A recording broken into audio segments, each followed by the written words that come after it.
Thank you very much, Sasha, and thanks to all of the organizers of the HERISTEM conference for having us here and having the opportunity to present our work on behalf of Professor Vesna Dimitrijevic, Assistant Professor Sonia Vukovic, and myself. And this feels, in a way, as a continuation of the wonderful event we had yesterday and the wonderful talks we had yesterday regarding Vesna's new book. So in this presentation today, we will... I'll just read this. We will present how, over the course of time, we gradually made rooms for animals in Serbian archaeology. So, ever since the first archaeozoological paper was published in Serbia by the Hungarian veterinary specialist Sándor Betini, dedicated to the faunal remains from the site of Lepenski. In the last decades of the 20th century, the works of various other specialists, mainly from the domain of zoology, biology, and veterinary science, began to proliferate, in particular foreign specialists. However, archaeozoology, as we spoke yesterday, is a source of specialist knowledge, deeply rooted in the domain of biology and biological sciences, did not figure prominently in archaeological research and interpretation, mainly through the lack of dialogue and understanding. However, gradually, as we spoke yesterday, with the development and introduction of archaeozoological courses in the curricula at the Department of Archaeology of the Faculty of Philosophy in Belgrade, in the curricula of BA, MA, and PhD studies, and also at the same time the establishment of the Laboratory for Bioarchaeology in 2008. This period saw the emergence of new specialists from Serbia with a primarily archaeological background. So currently, we will talk about how archaeozoologists are an integral part of the Serbian archaeological community, how they engage and also initiate large-scale scientific projects, and how they also engage in globally relevant environmental and archaeological issues. So in this paper we envisaged as an overview of the emergence and development of archaeozoology in Serbia, with a particular emphasis on the education of archaeozoologists, and an overview of some common research topics that local archaeozoologists engage in. So starting with the history of ideas, and we talked about this yesterday for a bit. Prior to the adoption of any discipline or science into the broad scientific community, it is necessary to look into and explore different attitudes shared by, in this case, archaeologists at the time. So I usually choose these two prominent names of Serbian and at the time Yugoslav archaeology, Milutin Gerašan and Dragoslav Srević, because in their writings they expressed some specific attitudes related to the introduction of bioarchaeology in archaeology as a whole. So in the book Archaeological Dialogues, Milutin Gerašan stated that although at first skeptical towards various scientific sub-disciplines of archaeology, he felt that interdisciplinarity is the basic element of the work of every archaeologist, or it should be. And he explicitly stated that he felt that paleobotany and paleozoology, that is archaeobotany and archaeozoology, how they're more commonly called today, are extremely valuable, and that they can add to our understanding, that they can discredit or support certain hypotheses. And he also said during the time of his work and during the time when he expressed these feelings, that there was a lack of adequate specialists in Serbia. He felt that was the problem. But during his excavations and in works of his colleagues, the archaeological material, both human and animal, was carefully collected with the idea that the better times would come and some local specialists will emerge. Whereas, on the other hand, as we mentioned yesterday, Dragoslav Srević was, at least in his writings, very skeptical towards the introduction of bioarchaeological methods in archaeology, because he felt that they cemented this view that humanity is a physical fact which can be accessed solely through scientific methods. And he felt that this proliferation of works from the domains of archaeozoology and archaeobotany and other similar disciplines started to look a lot like archaeological cookbooks. As he stated, endless lists of animal and plant species, their comparison graphs, and so on. Whereas there was, in such works, there was barely any mention of the themes he felt were of utmost importance in archaeology, or they should be, such as religion, art, or ideology. So he felt that with this introduction of new archaeology and this paradigm, that archaeologist becomes reduced to a collector of finds, a collector of samples for laboratory analysis and for other specialists to study and interpret. And an archaeologist, due to the lack of this specialist knowledge, cannot interpret these results and is unable to check their credibility. He felt that this lack of dialogue was a grave problem in this with these kinds of new subdisciplines. And it was ironically that the first archaeozoological report was actually stemmed from Serbian's research. So this is the kind of ironic thing about it, and it can also be credited, of course, with the establishment of the Center for Archaeological Research at the Faculty of Philosophy. So, as I mentioned, Sandor Bertani, the first archaeozoologist who analyzed faunal remains from any site in Serbia, really actually collaborated with Zivaljevic, and he analyzed animal remains from Zivajevic's excavation of the famous Mesolithic site of Lepenski Vir in the Danube Gorges. This was published in 1969 within the larger Serbian monograph on Lepenski Vir as a small report at the end of this monograph. Soon after he analyzed the animal remains from another Mesolithic site in the Danube Gorges, also excavated by Serbian Vlasic. And soon the works of other, as I mentioned, the archaeozoologists started to proliferate, such as Anneke Claesson, Haskell Greenfield, Nerissa Russell, David Orton, and many more. And what we can see is that they were typically focused on prehistoric sites, Mesolithic, Neolithic sites in particular, which is not coincidental, obviously. Archaeozoology in its formation did play a more crucial role in the study of the prehistoric past. Local specialists also started to emerge, and the first professionally employed archaeozoologist in Serbia was of a biological background, Svetlana Blažić, who was trained as a biologist and had a degree in biology, but she was involved in many archaeological excavations and was soon employed. I didn't, by the time of this conference, I couldn't check, but I think it was the early 90s when she started working at the Museum of Vojvodina in Novi Sad as an archaeozoologist. However, as I mentioned, especially in this early phases of this collaboration and dialogue between archaeology and archaeozoology, there is a notable lack of communication. There is a notable lack of dialogue, actually. And here are some snippets from the monograph that I mentioned, dedicated to the excavations of the Mesolithic site of Vlasic, which was published in 2 volumes. The first one, on the left, are parts from the first volume by Dragoslav Srevic and Zagor collected, so which was titled Vlasic's Archaeology. And the second volume was titled Geology, Biology, and Anthropology. So you can there's a clear picture how the presented material was published.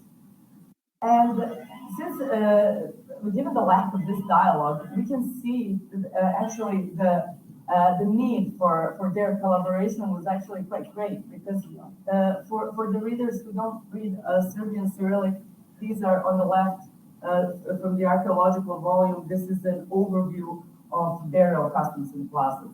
And it says one of the common aspects of the burial procedure at Wasatch was placing human or animal mandibles in burials.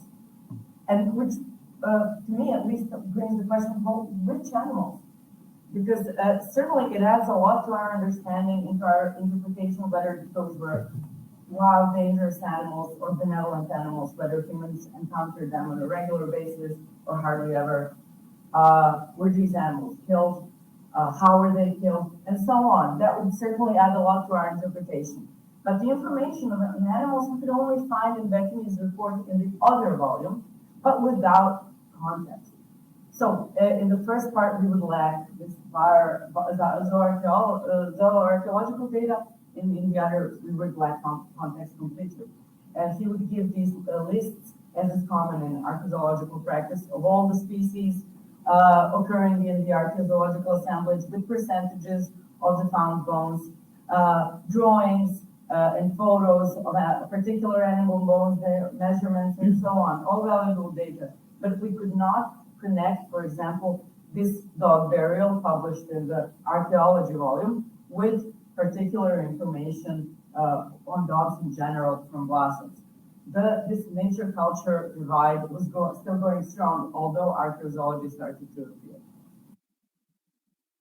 Obviously, it all started to change as we spoke with the introduction of archaeozoology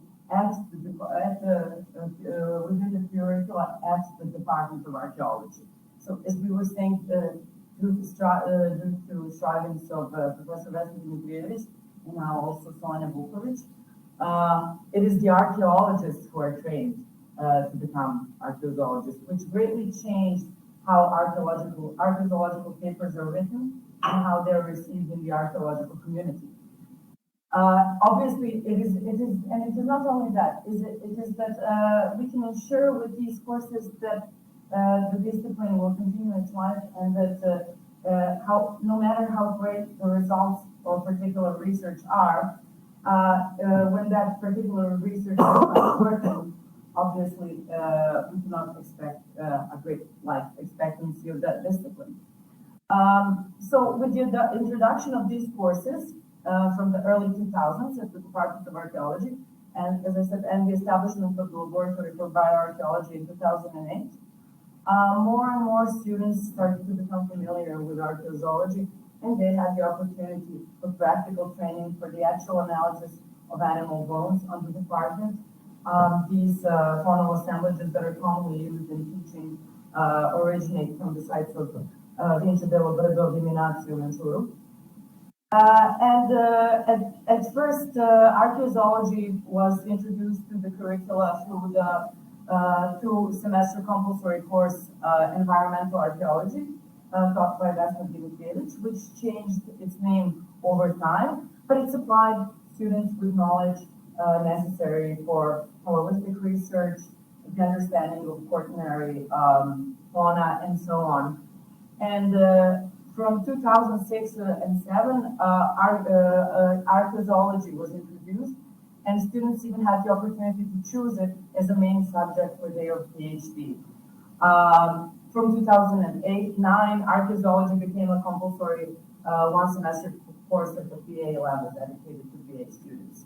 And soon, optional courses were also introduced at the department, such as bone tools. So again, not only the remains of faunal analysis, but also this course enables students to understand the process of production of osseous artifacts.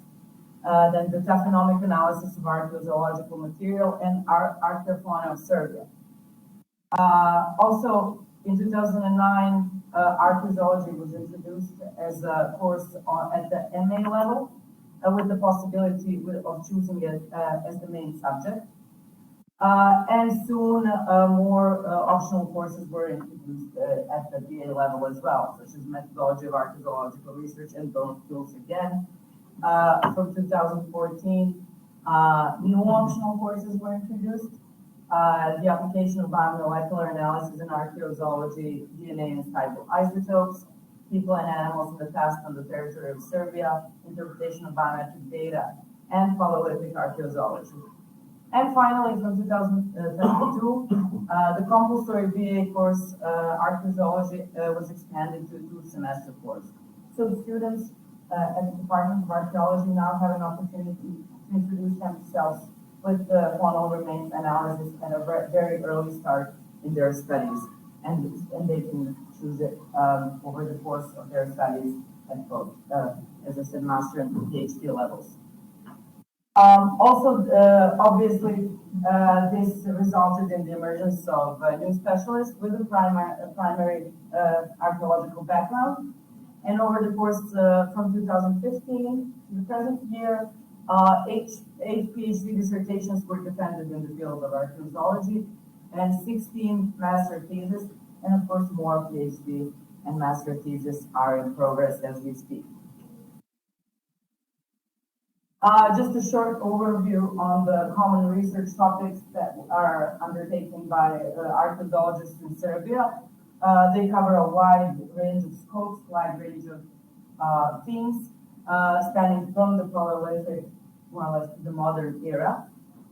For example, the study of faunal remains from Middle and Upper Paleolithic sites in Serbia focused on the diversity of Pleistocene taxa and the animal habitats, but also hominin behavior, taphonomy, competition between humans and carnivores.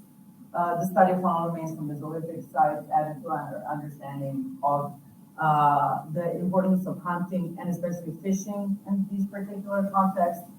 The seasonality of settlements, the important themes on dog domestication, symbolism, the contextualization of human activities and human-animal relationships. Of course, Neolithic sites, very important for our understanding of the initial animal domestication and the origins of animal husbandry, herding, again, seasonality of settlements, but also origins of milk, exploitation, and the social and symbolic role of animals.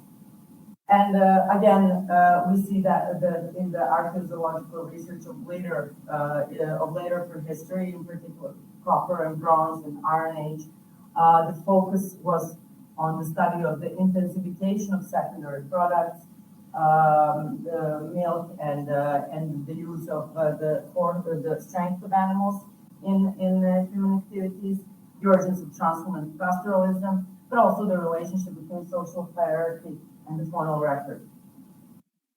And just a short overview of Roman and late Roman period studies. When it comes to archaeozoology, the common research themes were food supply of the cities and armies, animal management, wild beasts and amphitheater games, and also camel caravan trade networks and the introduction of exotic foodstuffs. Similarly, the medieval and early modern period studies were focused on everyday life, animal management, food supply, ports, and monasteries, long-distance trade, similarly to previous periods. So obviously a wide range of studies, and here we can see a small selection of some of the papers published by archaeozoologists working on these diverse topics. And finally, and I will conclude with this slide. I hope I didn't. No, you're fine. You're fine. Good. Good. Okay, I can spend the time on this. You're not that good. Okay. So this all paints a very optimistic picture, and obviously we have a lot of reasons to be proud. On the other hand, obviously, as we all very well know, the world we are living in is a challenging one. And as archaeologists, we are faced with marginalization of humanities and social sciences, with the closing down of archaeological departments, and this is common in humanities as a whole. The insecurity and academic precariat, especially in case of early career researchers. And furthermore, as the humanity as a whole, we are faced with grave issues, such as war and pandemics and the global planetary crisis. So the issue is how and can archaeozoology and archaeology as a whole be relevant and contribute to these global issues. Some of the projects that have been engaged in the last couple of years here at the Department of Archaeology did employ the analysis of faunal bones to tackle some large scale and global questions. For example, the current project NEMO, funded by the Science Fund of the Republic of Serbia, employs faunal analysis to understand early human evolution and behavior. So one of the topics that is of crucial importance in our questions, what made us humans. And the past project, BIRTH, employed faunal analysis to understand issues that are also relevant to modern society, such as the introduction of foodstuffs and the effects of food on human health and fertility. And finally, especially relevant both in terms of young researchers and some of the global issues that I mentioned related to the global climate crisis is the current project ArchaeoWild, which started in 2022, also funded by the Science Fund of the Republic of Serbia, which is, I would say, the first archaeozoological, in a strict sense, project in Serbia. Sonia can correct me if I'm mistaken. Which looks into human-wildlife interactions over the long course of the Holocene as a whole, looking into these interactions and animal extinctions, which adds a lot. This diachronic perspective of human-animal relations adds a lot to our understanding of the global environmental challenges we are facing today. And the members of this project also participated in a very relevant conference that asked these very same questions. What can zooarchaeology contribute? And can it save the world? Can we bring to the general public our knowledge of the past, of ecosystems coming and going, of humans engaging on these various networks of relationships, which imbue this knowledge in the present. And they were, I might say, quite successful at this conference. So I would say that archaeozoology does and should, and archaeology as a whole, engage with relevant questions. It is perhaps a bit, and I don't think we should shy away from it, and we should not consider ourselves to be irrelevant because we have a lot to offer in terms of these understanding of these long-term processes in the case of archaeology related to humans and their environment and all other species. So with this I would finish today, and thanks so much to the organizers of the Teaching STEM and Heritage Conference, and many thank you all for your attention.